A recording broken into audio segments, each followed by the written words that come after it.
Se você está pensando em construir a casa dos seus sonhos, esse vídeo é para você. No vídeo de hoje, eu vou te falar 10 erros na planta da sua casa que você precisa estar atento para não se arrepender depois. E lembrando que esses 10 itens são coisas que a gente vivencia aqui no escritório, que são queixas que os clientes trazem para a gente quando a gente está desenvolvendo aí projeto de arquitetura e projeto de interiores, e coisas também que a gente considera como erros em plantas baixas. Então, quando a gente ainda está na etapa de planta baixa, é muito fácil solucionar esses problemas, diferente da hora que já está ali tudo sendo executado, né? Então, é melhor solucionar tudo em plantas, ter um projeto muito bem definido. Primeiro ponto que eu considero um erro em um projeto de arquitetura é não fazer um estudo solar. No estudo solar, você vai analisar a forma que o sol passa em relação ao seu terreno.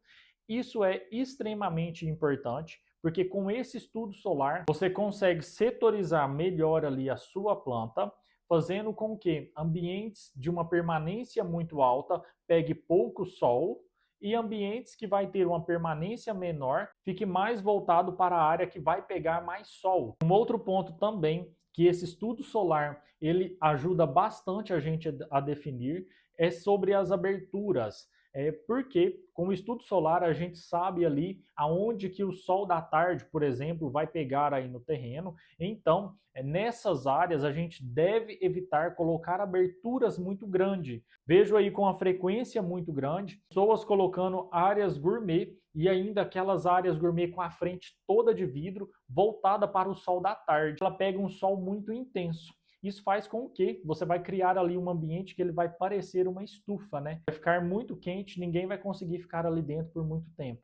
Por isso que o estudo solar ele é muito importante e é a etapa essencial. Aqui no escritório a gente não faz nenhum projeto de arquitetura sem avaliar bastante essa questão do estudo solar. O segundo item que você pode arrepender aí na planta da sua casa é fazer uma garagem muito pequena. Hoje um casal aí tem no mínimo 2 carros, né? Cada um tem o seu carro, e a gente vê com uma frequência muito grande garagens muito pequenas. Um exemplo que a gente passa bastante aqui no escritório é esses projetos que são pegados aí na internet, né? Plantas prontas. A hora que a gente pega para poder avaliar, que algum cliente traz como inspiração para a gente vê que as garagens elas são assim muito pequenas, que elas vão ali custar ali a caber aí 2 carros paralelos, e isso ter uma garagem grande para pelo menos 2 carros paralelos de forma confortável, que você vai conseguir ali abrir as portas dos 2 carros, eu vejo que é uma demanda muito forte do mercado e que não são todas as casas que conseguem atender essa demanda. Então, o interessante é que você faça uma garagem aí para pelo menos 2 carros paralelos. O ideal é que essa garagem para 2 carros paralelos de forma confortável tenha pelo menos de 5 metros a 6 metros de comprimento e uma profundidade também de 5 metros a 6 metros de profundidade.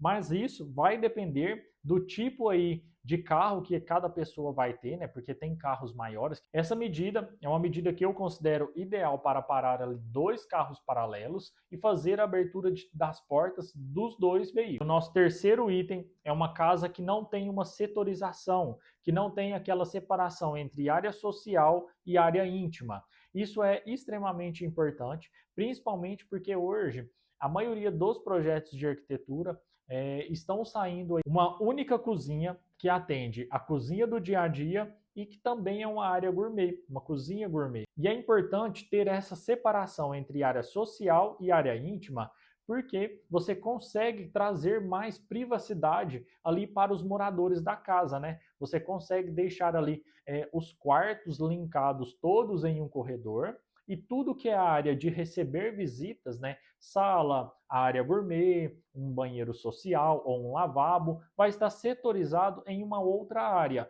Então, é extremamente importante ter muito bem definido isso, aonde é área social e onde é área íntima. Claro que casas que têm aí duas cozinhas, né, ou que recebe com uma frequência menor, a gente pode aí minimizar essa questão de ter essa separação, porque essa separação ela acaba criando um corredor que vai ser ali uma área ociosa, né, que vai ser só uma passagem, e não é todo mundo que gosta disso. Mas eu acho bem interessante ter essa separação, até para a rotina, né, e para facilitar a praticidade ali do dia a dia em área social e área íntima. E o nosso quarto item são quartos muito pequenos.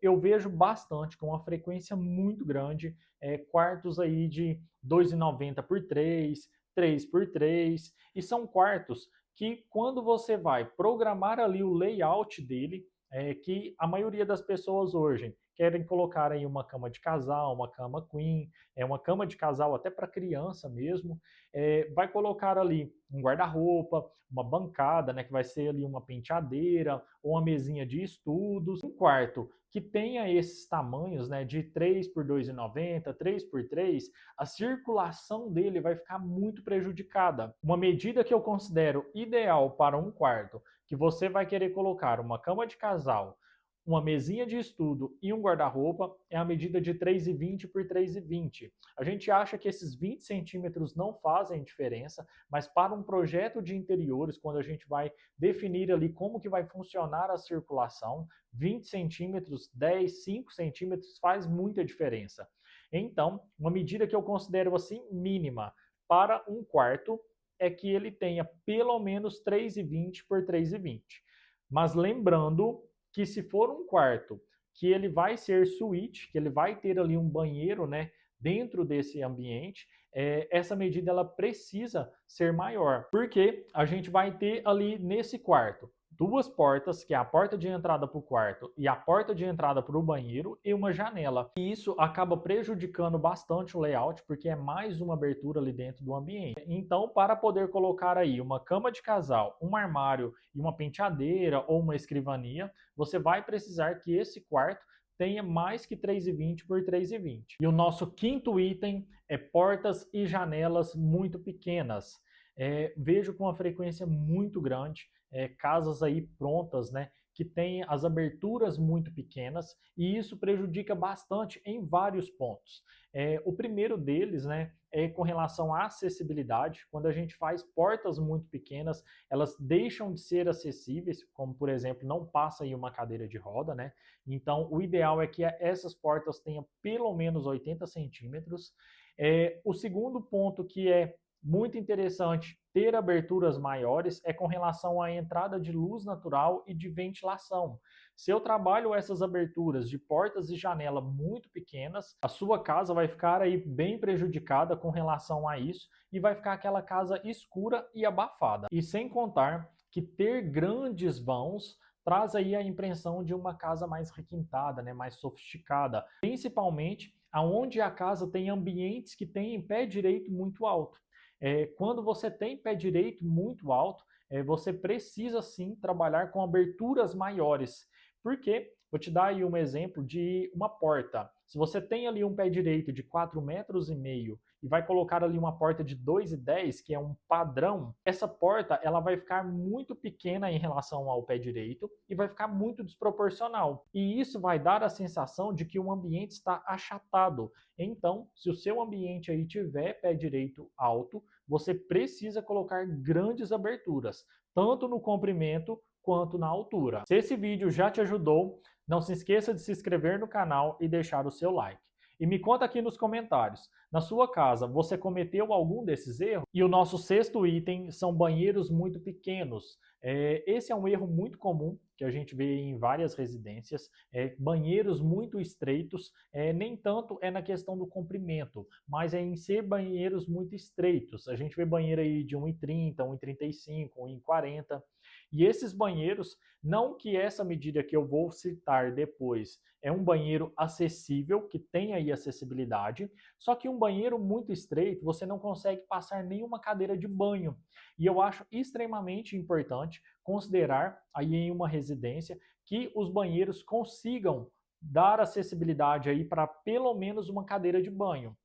Muitas pessoas pensam, né, aí que eu não tenho nada, na minha casa não mora nenhuma pessoa que tenha aí alguma necessidade especial, mas, por exemplo, vai que acontece alguma fatalidade, você faz uma cirurgia, precisa utilizar ali uma cadeira de banho, e se o banheiro for muito estreito, caso aconteça algo nesse sentido, você não vai conseguir ali nem estar utilizando o chuveiro, né, nem o vaso. Então, a gente precisa trabalhar banheiros aí que tenham pelo menos uma largura de 1,5 m, porque essa largura de 1,5 m ela ainda não está nas normas de acessibilidade, mas com a largura de 1,5 m você já consegue passar ali uma cadeira de banho. E então isso já facilita bastante caso algum dia você tenha essa necessidade. E o nosso sétimo item, ainda falando sobre banheiros, é ter banheiros e lavabos com abertura voltada para a cozinha ou para a área gourmet. Eu considero isso como um erro em projetos de arquitetura, porque é muito desagradável você estar ali dentro da sua cozinha, né, sentado ali na mesa fazendo a sua refeição e estar vendo ali um banheiro, né? E também tem a questão ali de odores, né? Então, ter aí banheiros e lavabos com aberturas voltado para cozinhas não é nada higiênico e também não fica bonito ali esteticamente. O ideal é que quando você vai colocar ali um banheiro, um lavabo próximo da cozinha, é que você cria ali um hall de serviços. Aqui no escritório a gente cria esse hall e eu já coloco tudo ali junto, lavabo, lavanderia, depósito, já faço ali um acesso para isso, de forma que está do lado da cozinha, o banheiro ou o lavabo vai ser a primeira coisa quando a gente entrar nesse hall, e isso não vai prejudicar a estética e nem a questão de higiene ali dessa cozinha. Nosso oitavo item é corredores internos muito estreitos. Vejo com a frequência muito grande o corredor ali que dá acesso aos quartos, né, e a banheiro social ser muito estreito. Já vi corredores aí de 80 centímetros, por exemplo. O que é o problema desses corredores? O grande problema desses corredores muito estreitos é na hora que você vai passar com os móveis, que você vai entrar ali com os móveis para dentro dos quartos.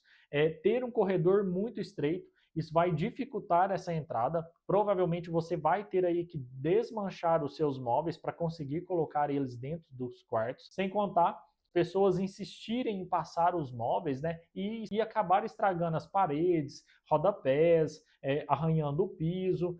Então, ter um corredor, principalmente corredor da área íntima, muito estreito, eu considero como um erro de projeto, que é possível corrigir ali quando a gente está na etapa aí de planta baixa. Uma medida que eu considero mínima para corredores da área íntima, corredores que dão acesso aos quartos, é uma medida de 1 m. Mas eu considero essa medida uma medida mínima. O ideal era que esse corredor que dá acesso aos quartos tenha aí pelo menos 1,20 m. Mas não são todos os lotes que a gente consegue, né, dimensionar aí o programa de necessidade e deixar esse corredor com 1,20 m. Mas se caso no seu projeto você não conseguir fazer esse corredor de 1,20 m, 1 m já vai atender aí a necessidade. E o nosso nono item, que eu considero um erro em plantas baixas, é fazer uma casa cheia de degraus em um lote plano, principalmente se for uma casa térrea. A gente vê bastante casas que são térreas, lotes que são planos, com várias diferenças de níveis. E isso é uma questão que não é tão interessante pela questão aí de acessibilidade e também questão de estética, porque ter uma casa toda ali em um único nível, ela deixa aí o ambiente com um ar mais sofisticado. Mas claro que existem as exceções para fazer os desníveis, como por exemplo, quando a gente vai ter uma passagem ali de uma área seca para uma área molhada, como por exemplo, de uma cozinha para uma lavanderia, de um corredor para um banheiro. Nesses casos, precisa ter ali um desnível sim. Aqui a gente considera aí o desnível de 2 centímetros, que a gente fala que é um desnível de uma soleira, e esse pequeno desnível de 2 centímetros, ele já evita que a água saia ali dessa área molhada para a área seca. E esse é um dos erros que eu vejo com uma frequência muito grande, principalmente as pessoas esquecendo de deixar esse desnível da área molhada para a área seca. Depois, quando vai utilizar ali o banheiro, né, percebe que a água ela sai para fora. E já entra também em um outro ponto, que é com relação à caída do contrapiso, que ela precisa ser trabalhada ali de uma forma que vai ser ideal, né, que vai direcionar essa água para o ralo. Mas é claro que para ter uma casa aí que não vai ter degraus, né, você vai precisar avaliar bastante o tipo de terreno que você vai comprar e o tipo de planta que você pretende construir. Isso porque terrenos que têm aclive ou declive, esses não tem como a gente não fazer degraus, a não ser que vai fazer ali uma movimentação de terra muito grande ou vai fazer um muro de arrimo ali também, de uma forma para poder nivelar esse terreno, né? Aí já tem que ser avaliado, porque na maioria dos casos não é compensativo financeiramente fazer toda essa movimentação de terra e muros de arrimo. E o nosso 10º item é fazer uma casa colada na divisa, colada ali na casa do vizinho. Esse é um problema muito grande, mas em lotes muito estreitos, a gente não consegue, né, deixar a casa ali longe da divisa do vizinho, a gente precisa colar ela nas extremidades. Porém, colar a casa na divisa pode te gerar aí uma dor de cabeça o resto da vida. Quando você cola as paredes ali com o seu vizinho, essas paredes elas tendem a ter mais infiltrações do que se elas estivessem longe da divisa. Isso acontece devido a ficar algumas frestas que são mais difíceis de ser vedadas e por essas frestas acabam entrando água. E quando entra água ali nessas frestas, isso acaba embolorando a sua parede ali na área interna. E esse é só um dos problemas que a gente vê com uma frequência muito grande em casas que possuem aí paredes coladas com a divisa do vizinho. Claro que não é sempre que a gente consegue fazer a casa aí no meio do terreno, né? Tirando ali 1,5 m, que geralmente é a medida que as prefeituras exigem que a casa esteja da divisa. E então, se você está desenvolvendo o projeto da sua casa, avalie muito bem todos esses 10 pontos. E claro, se você gostou desse vídeo, não se esqueça de se inscrever no canal e deixar o seu like. E me conta aqui nos comentários, você fez algum desses 10 itens na sua casa e se arrependeu?